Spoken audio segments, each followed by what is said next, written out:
Pemirsa, meski AS Iran ini telah umumkan kesepakatan damai, Israel tetap bersikeras mempertahankan pasukannya di Lebanon. Perdana Menteri Israel Benjamin Netanyahu menyebut Israel tetap pertahankan pasukannya dengan dalih untuk melindungi keamanan negaranya.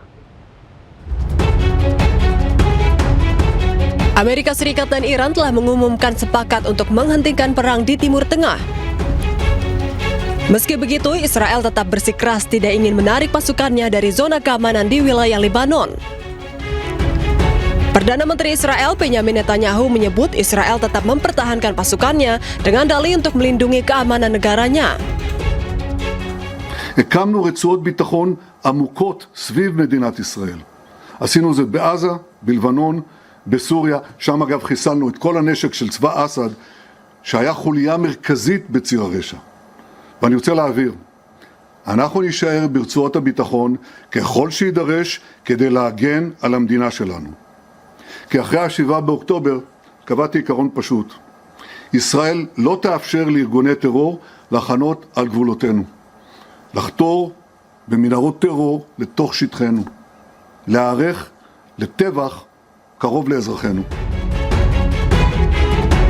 Padahal salah satu poin kesepakatan damai AS dan Iran termasuk penghentian permusuhan di Lebanon. Diketahui Netanyahu berencana mengadakan pertemuan kabinet keamanan dalam waktu dekat untuk membahas kesepakatan tersebut. Menurut informasi resmi pejabat Lebanon, militer Israel telah melanjutkan serangan di Lebanon sejak 2 Maret yang menewaskan lebih dari 3.700 orang dan melukai 11.600 lainnya. Sementara terkait dengan serangan Israel ke Lebanon, Presiden Amerika Serikat mengatakan kesepakatan damai dengan Iran tetap berlanjut. It can, and I consider that the minor war, Iran's a big one, but we have that a little pinprick out there that constantly rears its head, and that's. Pemirsa, Menteri Luar Negeri Iran Abbas Araghchi ini mengatakan penghentian pertempuran di Lebanon ini sebagai prasyarat kesepakatan damai dengan AS. Hal ini disampaikan di markas Kementerian Luar Negeri Iran pada Selasa dalam pertemuan dengan para duta besar dan juga kepala misi diplomatik di Teheran. Menlu Iran Abbas Araghchi menyebut unsur terpenting dari memorandum adalah penghentian permusuhan secara permanen termasuk Lebanon. Ia juga menegaskan setiap serangan militer di masa mendatang oleh Israel terhadap Lebanon atau pendudukan berkelanjutan atas tanah Lebanon akan menjadi pelanggaran terhadap memorandum ini.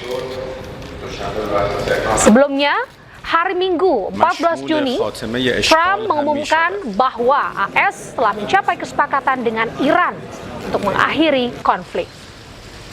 Babak baru negosiasi Iran-AS akan dimulai setelah penandatanganan resmi berlangsung pada hari Jumat mendatang.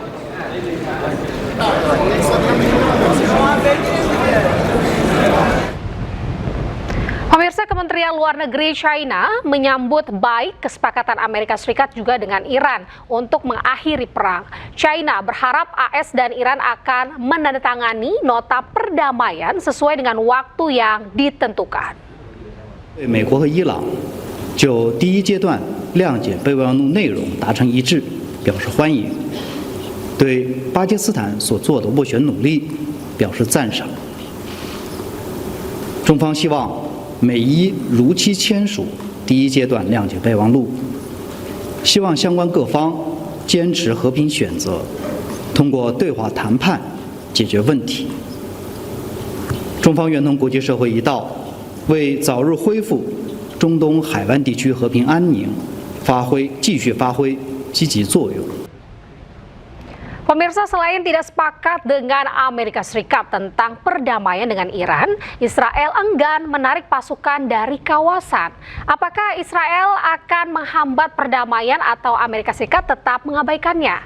Berikut potongan dialog dengan peneliti Asia Middle East Center, Pizarro Ghazali Idrus bersama Kevin Pakar. Pizarro, ini Israel menyatakan bukan bagian dari kesepakatan perdamaian antara Amerika Serikat dan juga Iran. Padahal Israel juga menjadi bagian dari konflik Timur Tengah itu sendiri. Tanggapan Anda? Iya, memang problematikanya bagi Netanyahu ini tidak mudah ya untuk kemudian mengikuti kesepakatan gencatan senjata antara Amerika dan Iran. Karena Kevin, jangan lupa bahwa perang yang dilakukan Israel kepada Hizbullah itu belum selesai. Dan kalau dia mundur, kalau dia menarik dari perang kepada Hizbullah, itu nanti akan memiliki efeknya untuk pemilu Oktober Israel pada Oktober nanti itu, Kevin. Kalau kemudian Netanyahu dianggap lemah, Netanyahu itu mundur dari serangan dia kepada Iran ataupun dia menyerah kepada Iran untuk tidak melakukan serangan kepada Hizbullah, itu bisa menjatuhkan kredibilitasnya Netanyahu dalam pemilu nanti. Itu satu. Kedua, jangan lupa Kevin, Netanyahu itu menang di pemilu di legislatifnya yang ada di Israel itu hanya menang tipis. Dia hanya menang 68 kursi dari batas minimal 60 kursi yang ada gitu. Jadi kan total parlemen Iran itu ada total parlemen Israel itu ada 120. Dia cuma menang 68 dan dia bisa eksis menjadi perdana menteri karena dukungan dari kelompok-kelompok sayap kanan Zionis radikal yang ada di sana. Yang pikiran mereka, yang kemudian visi mereka itu bukan hanya memerangi Hizbullah itu, Kevin, tapi juga mencaplok wilayah Lebanon dan juga menghabisi Hizbullah dan menghabisi Iran. Bagi Trump, Hizbullah itu cukup dilemahkan, Iran itu cukup dilemahkan, tapi tidak perlu dihabisi. Tapi bagi Netanyahu berbeda. Bagi Netanyahu, Hizbullah itu masih sering melakukan serangan kepada Israel, bahkan ketika misalkan situasi di Gaza sedang memanas, Hizbullah itu juga kemudian membantu ya Hamas untuk melakukan serangan kepada Israel gitu. Jadi ini musuh eksistensialnya Israel yang tidak bisa diselesaikan hanya dengan negosiasi. Bagi Israel, Hizbullah itu benar-benar diperangi gitu. Ini yang kemudian kenapa Israel itu tidak pernah mengikuti apa kata Trump. Dan dalam sejarah politik, hubungan politik Amerika Serikat dengan Israel, ini bukan kali ini saja terjadi tuh, Kevin. Tahun 80-an Israel tetap menyerang reaktor nuklir Irak eranya Saddam ya, padahal udah dilarang sama Ronald Reagan. Itu tetap dilakukan. Kemudian Israel juga masih terus memperluas aneksasi di tepi barat walaupun Trump tidak suka gitu. Karena Israel itu paham, semarah-marahnya Trump kepada mereka, sekritik-kritiknya Trump kepada mereka, Trump tetap tidak bisa meninggalkan Israel di belakang. Karena Trump mau koalisi sama siapa lagi di Timur Tengah? Dia nggak punya pilihan, Kevin. Saudi udah mulai menjauh kepada Amerika Serikat, negara-negara Teluk itu juga udah mulai dekat kepada Tiongkok gitu. Pilihan Amerika Serikat itu hanya kepada Netanyahu gitu. Jadi Netanyahu punya pikiran, Trump sekeras-kerasnya mereka kepada Israel, tetaplah Amerika Serikat tetap akan jatuh ke pelukannya Israel. Karena bisa dibilang Israel ini menjadi tolak ukur keberhasilan Amerika di Timur Tengah. Kalau Israel lemah, maka Amerika juga akan lemah. Kalau Israel kuat, maka Amerika juga akan kuat. Seperti itu, Kevin. Oke, ada perbedaan kepentingan ini, Pak Pizarro, antara Trump dan juga Netanyahu. Seberapa besar pengaruh Washington ini bisa memaksa Israel menarik pasukannya dari Beirut?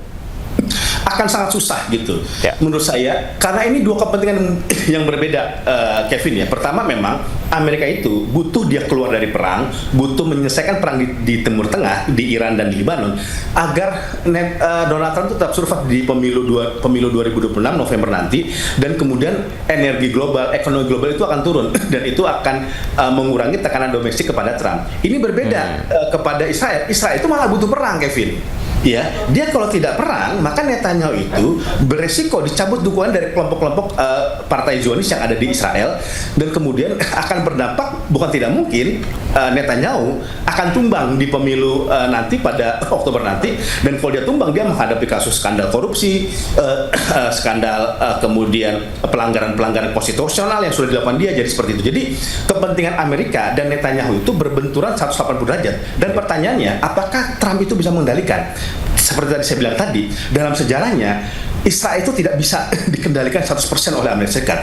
Berkali-kali misalkan keinginan Amerika Serikat itu ditabrak. Karena jangan lupa, Kevin, Netanyahu itu punya doktrin keamanan mandiri gitu. Dia tidak perlu menunggu persetujuan Washington untuk kemudian melakukan ekspansi di wilayah Timur Tengah. Apalagi visi dia kan visi Zionis Raya. Dan ini sekarang menarik.